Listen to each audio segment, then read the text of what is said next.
Multiplication of binomial by a binomial, ये तो हम कर चुके हैं ऑलरेडी। अच्छा, बायनोमियल और बायनोमियल का मल्टीप्लिकेशन आ गया। अब अभी तक हमने मोनोमियल का तीनों के साथ मल्टीप्लिकेशन पढ़ा था, अब हम बायनोमियल का पढ़ेंगे, बायनोमियल का बायनोमियल के साथ मल्टीप्लिकेशन। तो जब भी हम दोनों को मल्टीप्लाई करते हैं तो हमें जो आंसर मिलता है वो हमेशा ट्राइनोमियल मिलता है या फिर टेट्रानोमियल मिलता है, 3 टर्म्स पॉलिनोमियल या फिर 4 टर्म पॉलिनोमियल। ये हमारे दोनों बायनोमियल हैं, इनको हम मल्टीप्लाई करते हैं। तो हमने क्या किया, सबसे पहले ये जो हमारा 2x है इसका पूरा ब्रैकेट में मल्टीप्लाई होगा, फिर 5 का पूरे ब्रैकेट में मल्टीप्लाई होगा। 2x इंटू 4x माइनस 3 हमने यहाँ लिख दिया, प्लस 5 इंटू 4x माइनस 3 ये लिख दिया। ठीक है, नेक्स्ट हमने बस फिर सेम है मोनोमियल का, फिर वो इंटू करना है। 2x into 4x, 2x into minus 3, 5 into 4x, 5 into minus 3। तो ये मल्टीप्लाई किया, 2 इंटू 4 8 आ गया, x into X power add हो गई 2 आ गया, plus into minus minus, 2 into 3 6 X आ गया, 5 इंटू 4 20 एक्स आ गया, माइनस 15। अब ये दोनों लाइक टर्म्स हैं, ये दोनों लाइक टर्म्स हैं, यहाँ भी एक्स है यहाँ पर भी एक्स है, दोनों लाइक टर्म्स हैं। तो 20 माइनस 6 कितना हो गया 14x। बड़ा नंबर कौन सा है 20, इसके आगे प्लस साइन है तो यहाँ पे क्या आ गया प्लस। तो हमें ट्राइनोमियल मिला। ठीक है,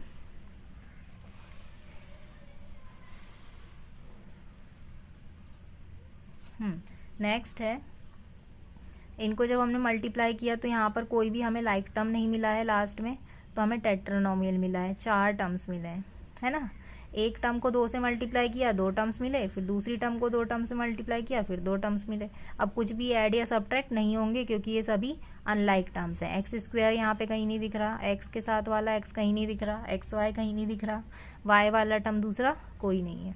इसी तरह से यहाँ पर भी मल्टीप्लाई हुआ है, यहाँ पर भी देखो सारे माइनस साइन है, तो हम माइनस साइन देख के हमेशा क्या हो जाते हैं घबरा जाते हैं, पर हमें घबराना नहीं है, अच्छे से क्वेश्चन को फोकस्ड होके कॉन्सेंट्रेट होके सॉल्व करना है। ठीक है, माइनस वाई का इंटू पूरे में कर दिया, माइनस 8 का इंटू पूरे में कर दिया, minus Y into this, minus Y into this, minus 8 into this, minus 8 into this, minus into minus plus, 3 का 3 आ गया, Y into Y Y square, minus into minus plus 4y, minus into minus plus 8 3 सा 24y, minus into minus plus 32।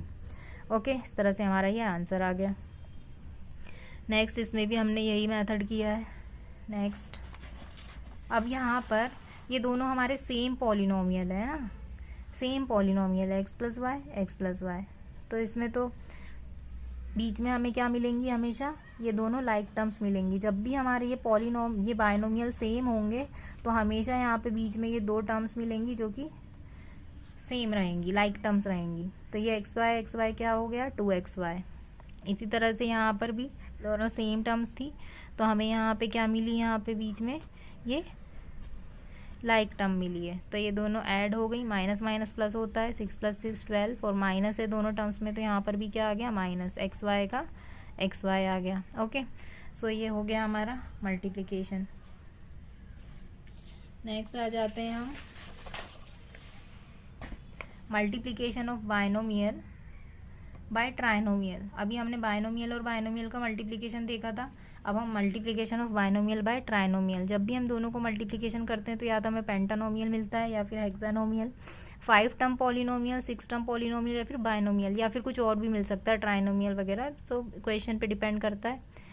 ये हमारा क्या है binomial है, ये ट्राइनोमियल है। ये बायनोमियल क्यों है 2 टर्म्स हैं, ट्राइनोमियल क्यों है 3 टर्म्स हैं। तो जब हम इसको मल्टीप्लाई करेंगे यहाँ पर, इन क्वेश्चंस को बहुत ध्यान से सॉल्व करना है, अदरवाइज आंसर गलत हो जाएगा। थोड़ा ब्रेन टीजिंग भी है ये। ए का मल्टीप्लाई होगा पूरे ब्रैकेट में, फिर बी का मल्टीप्लाई होगा पूरे ब्रैकेट में, या फिर आप ए स्क्वायर का इस पूरे ब्रैकेट में मल्टीप्लाई कर सकते हैं, ए बी से पूरे ब्रैकेट का मल्टीप्लाई कर सकते हैं, बी स्क्वायर से पूरे ब्रैकेट का मल्टीप्लाई कर सकते हैं। तो हमने ए का मल्टीप्लाई पहले इस पूरे ब्रैकेट से किया, फिर बी का मल्टीप्लाई फिर इस पूरे ब्रैकेट से किया, तो A into A square A cube, A into minus A B, A की पावर प्लस हो गई 2 हो गई और बी का बी आ गया, A into B square A B square हो गया, B into A square B A square हो गया, plus into minus minus B into A B square हो गया। Okay, plus into plus plus B cube हो गया। अब हमने देखा कि इसमें लाइक टर्म है, माइनस ए स्क्वायर बी, इसकी लाइक टर्म क्या है बी ए स्क्वायर। देखो यहाँ पर भी ए स्क्वायर है, यहाँ पर भी ए स्क्वायर है, यहाँ पर भी है, यहाँ पर भी बी है, तो ये दोनों क्या हुई लाइक टर्म्स हुई। इसी तरह से ए बी स्क्वायर और ये भी ए बी स्क्वायर, ये दोनों भी क्या है, लाइक टर्म्स हैं। अब यहाँ पर ये क्या के प्लस है, प्लस माइनस माइनस होता है, दोनों सेम टर्म्स है तो कैंसिल होके ज़ीरो आ गया, ये दोनों भी कैंसिल हो गई, ज़ीरो आ गया। तो हमारा आंसर क्या मिला, A cube plus B cube.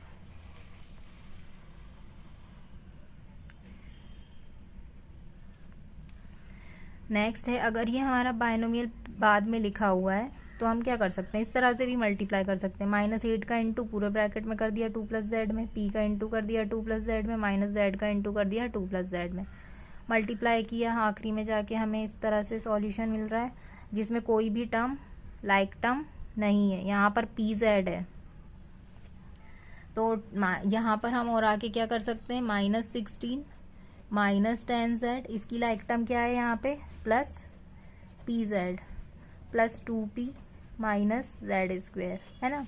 अब ये दोनों tan और p दोनों प्लस तो हो नहीं सकते हैं, तो हम क्या लिखेंगे इसे, -16 प्लस pz, प्लस साइन को पहले ले लेते हैं, ब्रैकेट बनाते हैं, दोनों में से क्या कॉमन ले लेते हैं, z, तो ये हो जाएगा p -10 प्लस 2p -z²। ये समझ में आ रहा है, p के आगे प्लस साइन है इसलिए हमने p को पहले लिख दिया, ये प्लस -10, ये रहा -10। ओके, नेक्स्ट ये भी इसी तरह से सॉल्व किया हुआ है। यहाँ पे क्या किया है हमने, इसका उल्टा किया है। यहाँ पे हमने 8 का इंटू इससे किया था, फिर p का इंटू इससे किया था, फिर z का इंटू इससे किया था। यहाँ पे हमने क्या किया, 2 का इंटू इस वाले ब्रैकेट से किया, फिर z का इंटू इस वाले ब्रैकेट से किया। दोनों में से इजी कौन सा है, ये इजी है, ठीक है। तो इस तरह से आप मल्टीप्लाई करेंगे तो आंसर आपका जल्दी और अच्छे से आ जाएगा, है ना।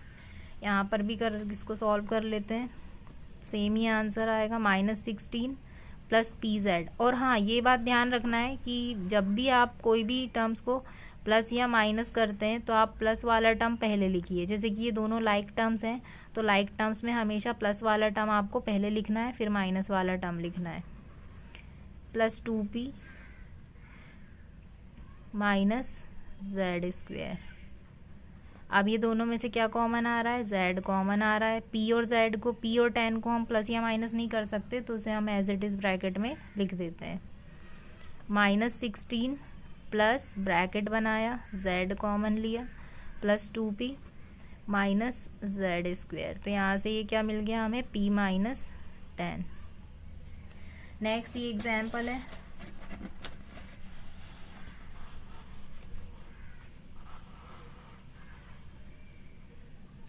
नेक्स्ट हमारा ये एग्जाम्पल है। यहाँ पे हमने क्या किया है, यहाँ पे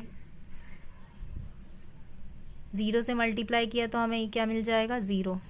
यहाँ पर भी ये फ्रैक्शन लिया है, इसका जो न्यूमेरिकल कोफिशिएंट है वो क्या है, एक फ्रैक्शन है, रैशनल नंबर है, ये भी हो सकता है, कोई डेसिमल नंबर भी हो सकता है।